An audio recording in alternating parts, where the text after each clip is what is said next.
Elhamdülillahi Rabbil alemin. Errahmanirrahim. Maliki yevmiddin.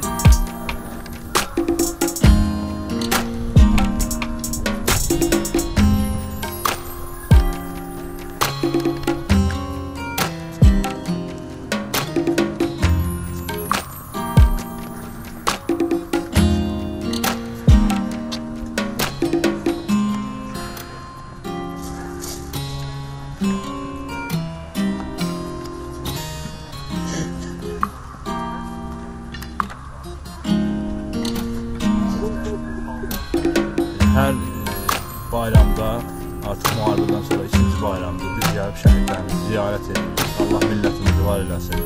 Gəlirlər, axın-axın, dəstə-dəstə ziyarət edirlər. Mən də bir müəllim kimi, bir vətəndaş kimi, burada mənim uşaqlıq dostlarım var, şəhidlərin içində, tələbələrim var.